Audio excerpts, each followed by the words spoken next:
Hey there guys, and welcome back to another episode of Astromech Productions, a Star Wars and LEGO Star Wars YouTube channel. In today's video, I'll be reviewing the LEGO Star Wars Resistance Y-Wing Starfighter.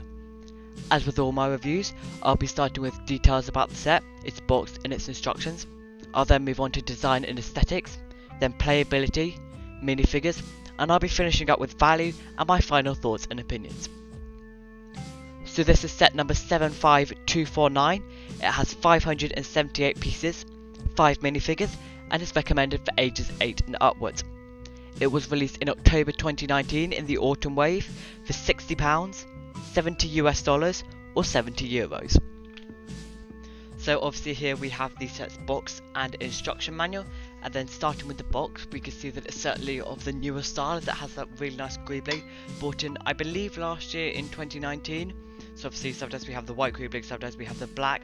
Here they've gone for the black. We have the 5 minifigures displayed here at the bottom: Poe Dameron, Zoe Bliss, First Order Snowtrooper, Astromech Droid and Dio, but obviously we'll get onto those later.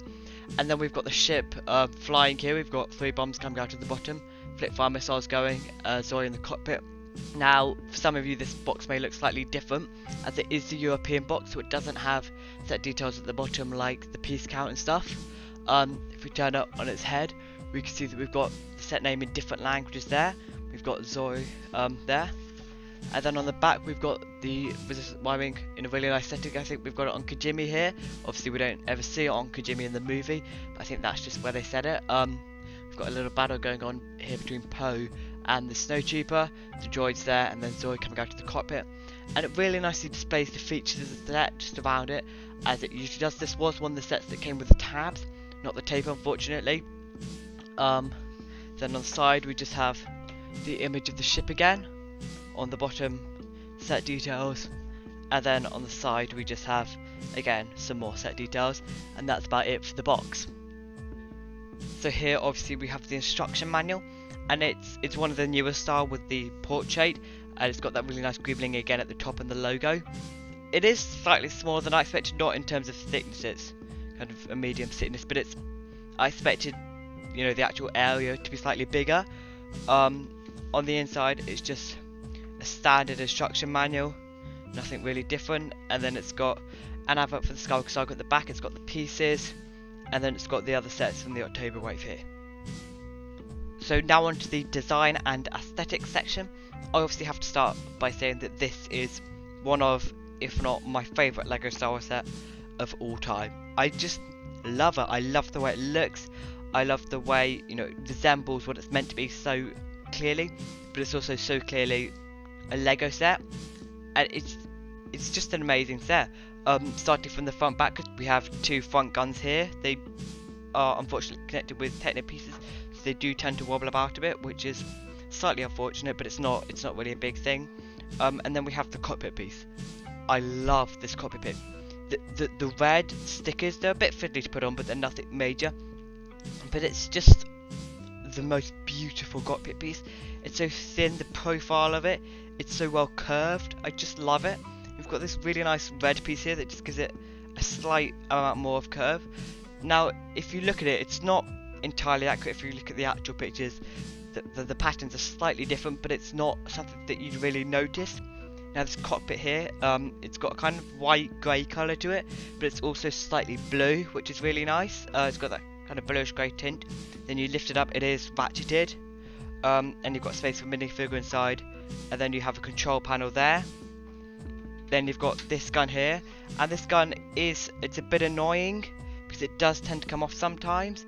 You do, obviously it's not doing it at the moment, but sometimes it does get stuck and you just have to pull it out, wiggle it back in, and then it should work fine. It generally works better if you get it from the top. And it's got these really nice pieces here at the side that I really like. These kind of curved pieces here with the angle, they're really beautiful pieces.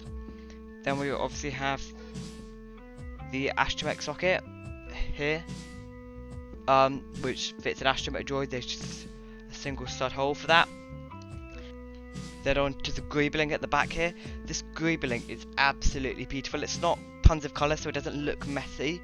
It looks sleek, but you know, obviously that traditional Y-Wing look at the same time.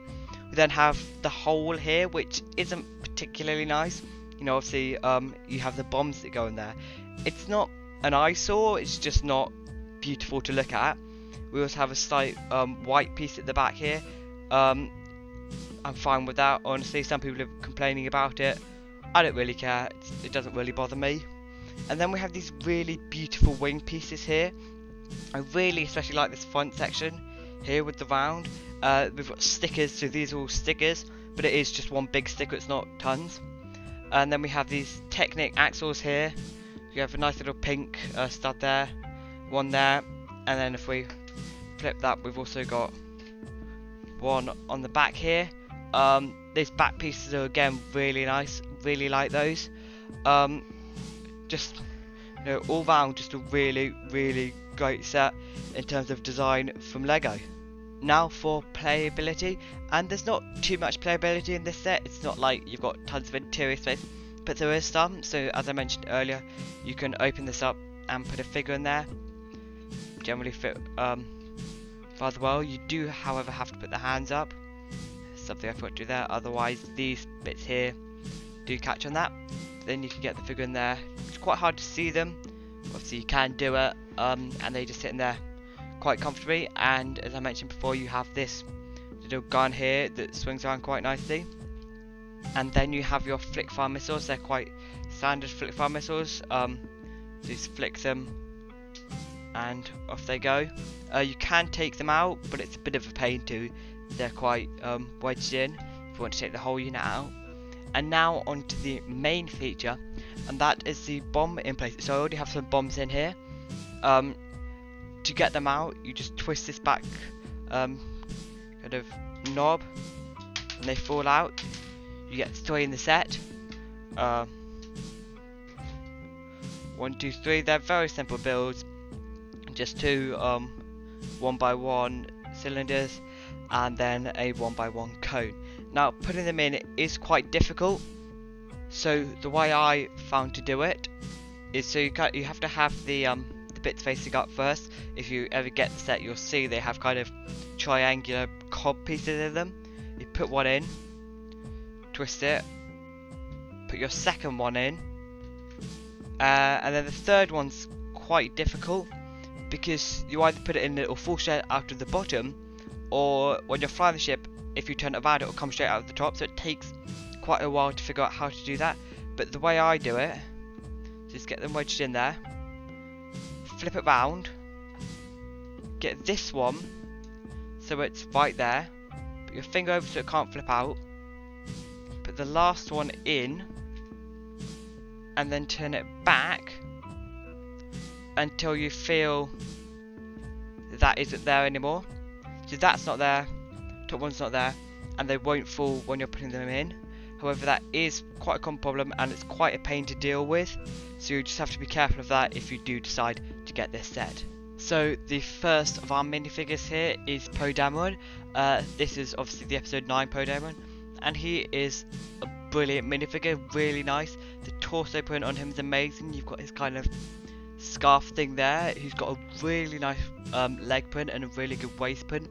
He's also got printing in the middle there, which isn't all that common, so it's really nice to see that. He's got a small kind of silver blaster there, and then a satchel there. If we turn him around, we can see he's got a small amount of back printing, nothing major. The back of the necktie. He does have a second face, just a slightly angrier face. I think that's the one we've got on all the Poe Damerons before now. I'm turning it back around. We can see there's not much more to him. The face has got that small amount of stubble, but this is a really nice minifigure. Really like it, really pleased with Lego for what they did here.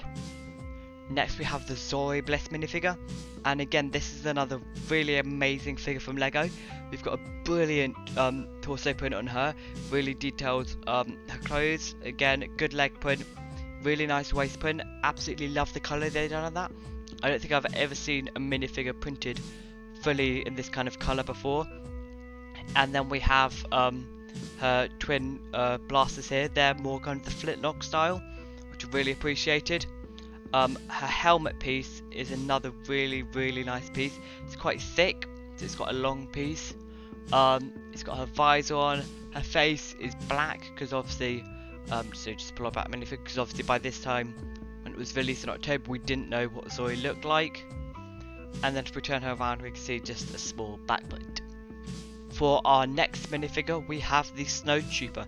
And this is a very similar Snow Trooper to anything we've got in the past. There's not much difference apart from this cape here. The torso and leg print is a really nice continuous print, especially there. We've got its kind of pouches that run down really nicely. A lot of detail printing. We don't have a side shooter, we just have a regular blast on this, which is really nice. The helmet piece is really good on this. We've got the kind of breath filters there, and an angry cone face, so it's a bit more of the helmet. We turn around, you can see it is the slightly thicker cape.